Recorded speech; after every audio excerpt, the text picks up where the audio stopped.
तो भारत ने एक और बार चीन के सामने अपनी ताकत दिखाई है। जब चीन अपने नेता शी जिनपिंग के थर्ड टर्म का सेलिब्रेशन कर रहा था, तब भारत ने एक ऐसा कदम उठाया है जो चीन के लिए एक बड़े टेंशन का सबब बन गया है। बॉर्डर रोड ऑर्गेनाइजेशन यानी कि BRO ने लद्दाख की श्योक रिवर पर 14,000 फीट की ऊंचाई पर एक हिस्टोरिकल ब्रिज का कंस्ट्रक्शन किया है।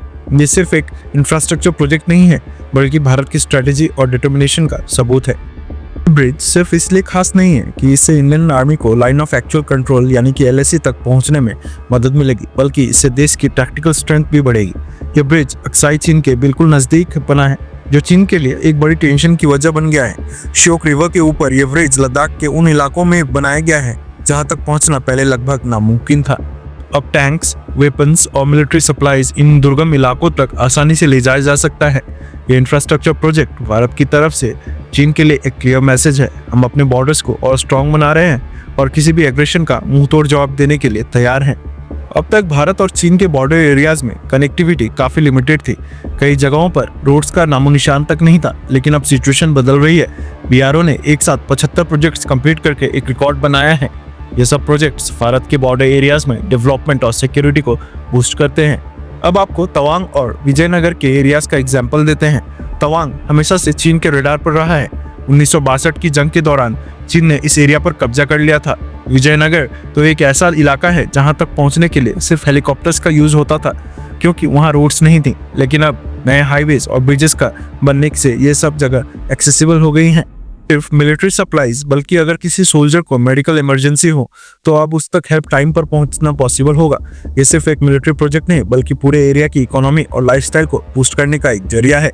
BRO का ये कदम सिर्फ स्ट्रैटेजिक नहीं है, सोशल डेवलपमेंट के लिए भी गेम चेंजर है। श्योक रिवर के पास श्योक गांव, जो भारत का आखिरी गांव माना जाता है, अब फाइनली भारत के मेन सिटीज से जुड़ गया है। पहले लोग श्योक रिवर को क्रॉस करने के लिए बोट्स और ट्यूब्स की यूज करते थे, लेकिन अब इस ब्रिज को बनने से न सिर्फ कनेक्टिविटी बेटर हुई है, बल्कि लोकल लोगों के लिए नए एम्प्लॉयमेंट अपॉर्चुनिटीज भी क्रिएट हुए हैं।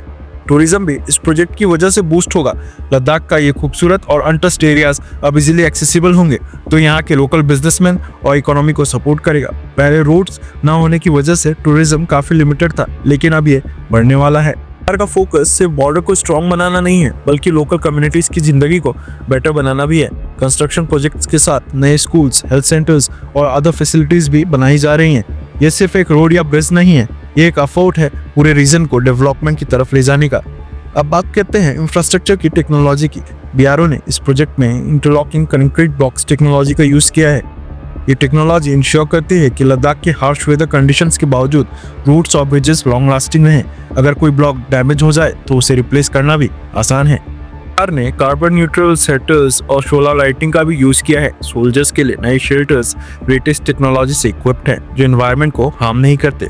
ये सब कुछ भारत की सस्टेनेबल डेवलपमेंट पॉलिसी का हिस्सा है। चीन को भारत का ये डेवलपमेंट जरूर खटक रहा होगा, लेकिन ये हमारे लिए गर्व का मोमेंट है। ये साफ सिग्नल है कि भारत किसी भी एग्रेशन के लिए रेडी है और अब हम अपने बॉर्डर्स को और भी ज्यादा सिक्योर कर रहे हैं।